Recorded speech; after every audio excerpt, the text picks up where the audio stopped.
Alhamdulillah asa masih terbuka lebar peluang emas timnas Indonesia 6 pertandingan terakhir menuju Piala Dunia 2026. Temukan bagaimana langkah-langkah strategis dan kekuatan tim bisa membawa Indonesia ke panggung dunia. Apa saja tantangan yang harus dihadapi? Simak analisis mendalamnya.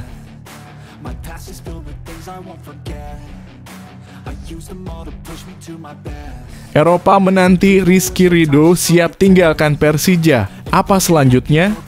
Dengan banyaknya klub yang tertarik, langkah ini bisa menjadi awal baru bagi Ridho. Apa saja tantangan yang akan dihadapinya di luar negeri?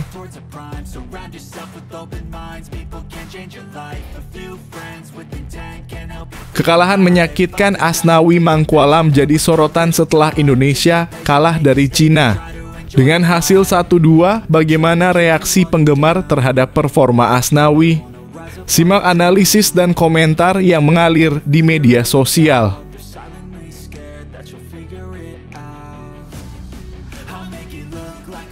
Shin Tae-yong beri kabar buruk Mads Hilgers cedera saat duel melawan Cina. Bagaimana cedera ini akan memengaruhi strategi timnas Indonesia ke depan?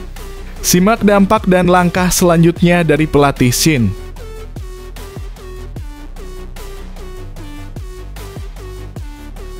Kekalahan tak terduga, media Jepang soroti kejutan timnas Indonesia dari Cina. Bagaimana pandangan Jepang terhadap permainan Indonesia? Simak reaksi dan komentar menarik dari jurnalis di negeri Sakura.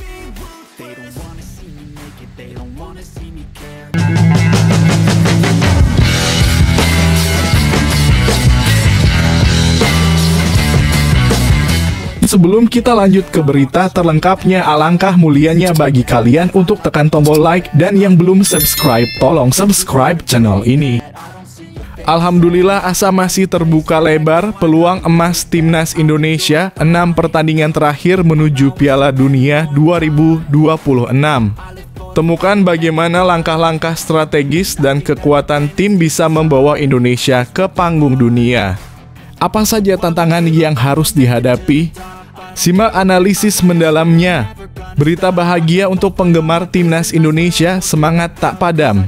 Meskipun timnas Indonesia mengalami 2 hasil kurang memuaskan dalam kualifikasi Piala Dunia 2026 bulan Oktober ini, harapan untuk meraih sukses masih membara.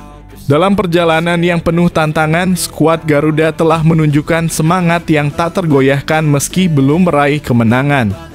Pertandingan melawan Bahrain menjadi momen dramatis ketika timnas hampir meraih kemenangan, namun gol penyeimbang di menit terakhir membuat mereka harus puas dengan hasil imbang. Selanjutnya, kekalahan 1-2 dari Cina di Qingdao Youth Football Stadium membuat posisi timnas Indonesia masih tertahan di peringkat kelima grup C dengan 3 poin dari 4 laga. Namun, kabar baiknya perjalanan timnas Indonesia masih panjang.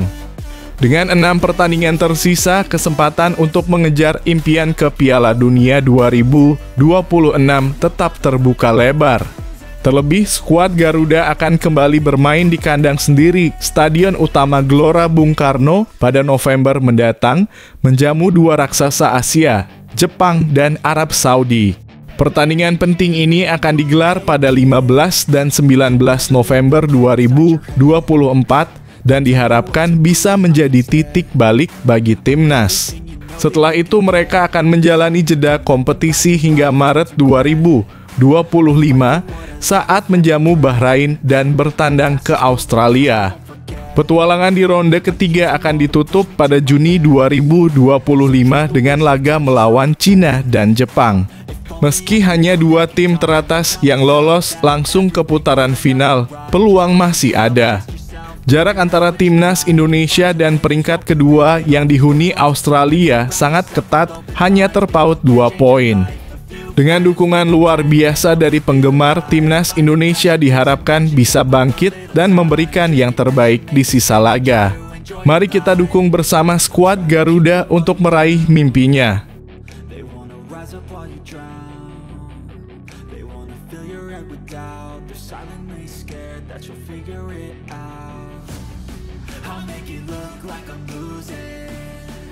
while they're hiding my bruises.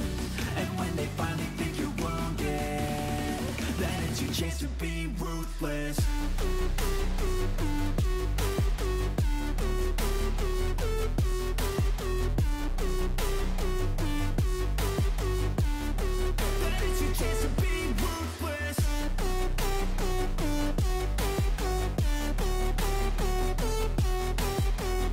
Eropa menanti Rizky Ridho siap tinggalkan Persija. Apa selanjutnya? Dengan banyaknya klub yang tertarik, langkah ini bisa menjadi awal baru bagi Ridho. Apa saja tantangan yang akan dihadapinya di luar negeri? Dukungan penuh untuk Rizky Ridho berkarier di Eropa. Rizky Ridho, bek andalan timnas Indonesia dan kapten baru Persija Jakarta, kini menjadi sorotan banyak pihak yang mendorongnya untuk mengejar karier di Eropa. Rekan setimnya, Ilham Rio Fahmi, adalah salah satu yang sangat mendukung langkah tersebut. Dalam pernyataannya, Rio mengungkapkan keyakinannya terhadap kualitas luar biasa yang dimiliki Ridho. Saya sering bilang kepada dia bahwa dia layak untuk berkarier di Eropa, ungkapnya. Dukungan untuk Rizky Ridho tidak hanya datang dari rekan setim, tetapi juga dari manajer timnas Indonesia, Sumarji. Dia menegaskan pentingnya pemain-pemain muda Indonesia seperti Ridho untuk berkarier di luar negeri demi meningkatkan kualitas permainan. Saya sangat setuju dan mendorong pemain kita untuk bermain di luar, katanya dalam wawancara di Nusantara TV. Sumarji bahkan sudah memberikan nasihat kepada Ridho untuk mencari agen yang dapat membantunya menemukan klub di Eropa. Rizky Ridho sendiri mengungkapkan keinginannya untuk bermain di luar negeri.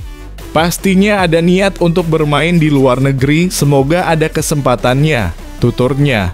Harapan dan dukungan dari rekan-rekan serta manajemen menunjukkan betapa pentingnya langkah ini, tidak hanya untuk karier pribadinya, tetapi juga untuk kebangkitan sepak bola Indonesia di pentas internasional. Dengan semua dukungan ini, semoga Rizky Ridho dapat segera mewujudkan impiannya berkarier di Eropa dan membanggakan timnas Indonesia.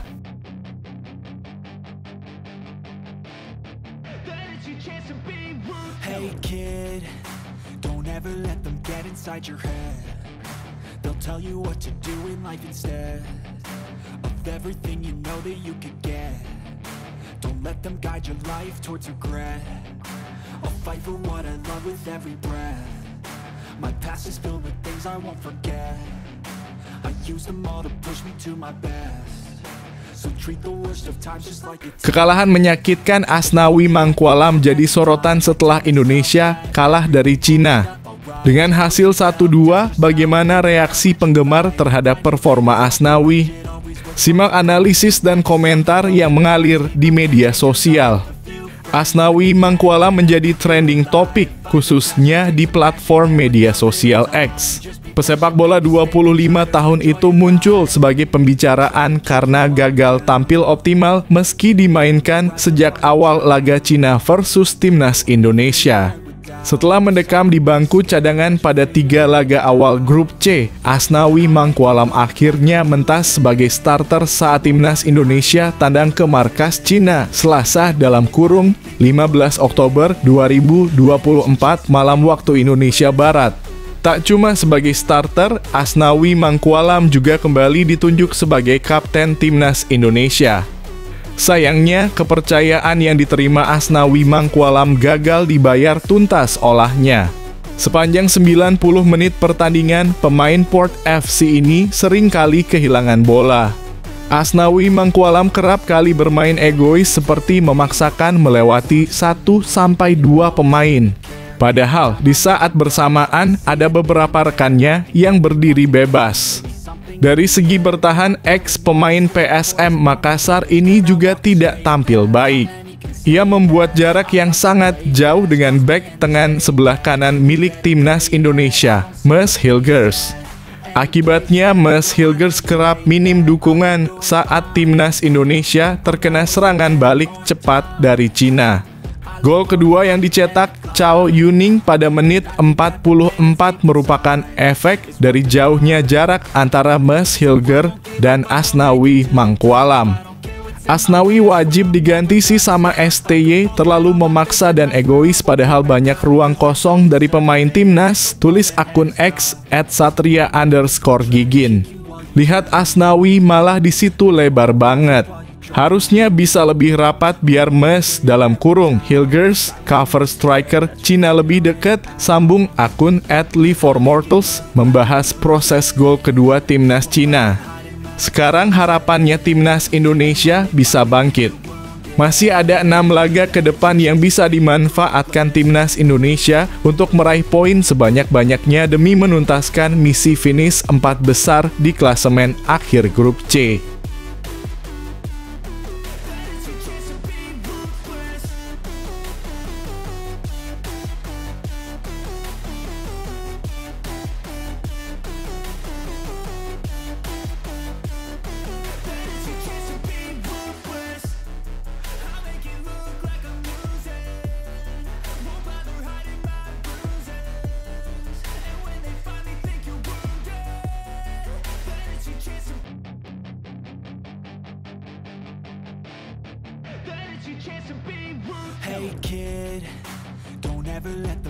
Shin Tae-yong beri kabar buruk Mes Hilgers cedera saat duel melawan Cina.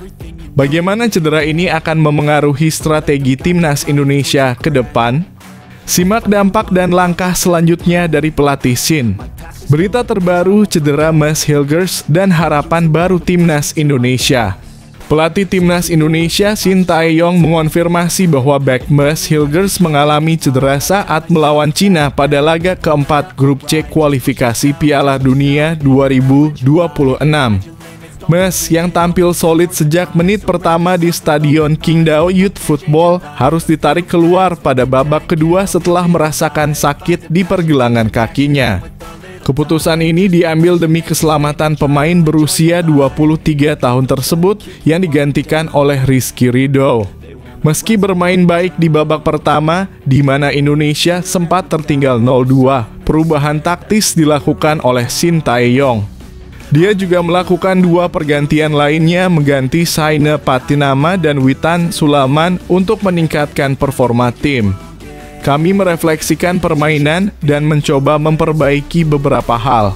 Walau kami menguasai pertandingan di babak kedua, sayangnya hanya 1 gol yang berhasil tercipta melalui Tom Haye, jelas Shin. Kekalahan 1-2 ini membuat timnas Indonesia terpuruk di posisi kelima dengan 3 poin. Namun semangat untuk meraih kemenangan tetap ada. Timnas akan segera menghadapi tantangan besar dengan 2 laga kandang melawan Jepang dan Arab Saudi pada 15 dan 19 November di Stadion Utama Gelora Bung Karno.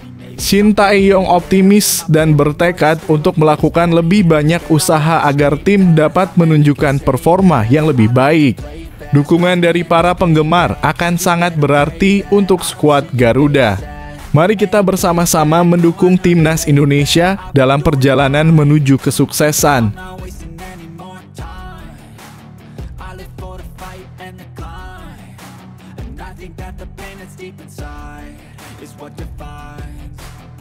So I won't give up, I'm gonna make it to the top. I don't care what's in my way, I swear I'm never gonna stop. I could fall flat on my face and I swear I will get back up. Cause I don't deserve a thing and the road ahead is tough.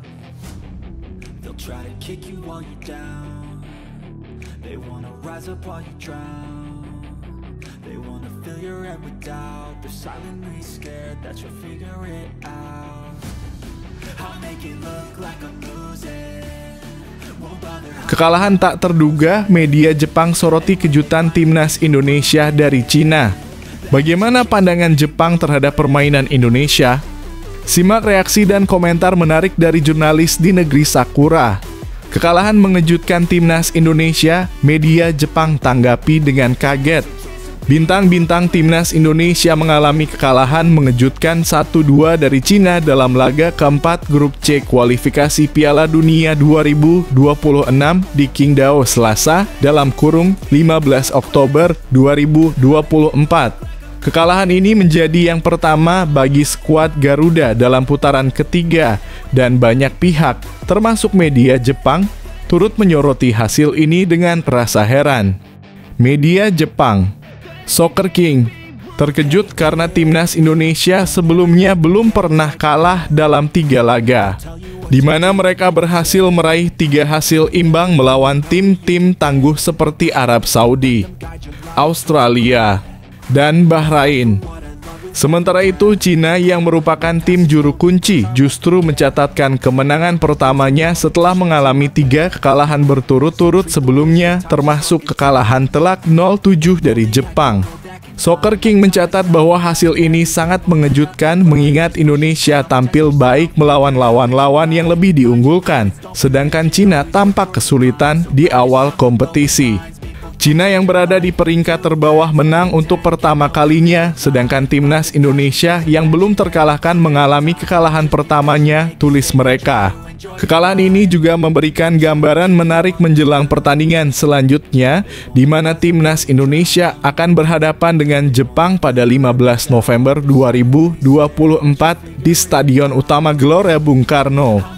Media Jepang tersebut menyebutkan bahwa hasil ini bisa menjadi sinyal penting bagi tim Samurai Biru sebelum bertanding melawan Indonesia. Dengan demikian, meskipun hasil ini mengecewakan, timnas Indonesia masih memiliki kesempatan untuk bangkit dan menunjukkan performa yang lebih baik di laga-laga berikutnya. Mari kita dukung skuad Garuda untuk kembali meraih kemenangan.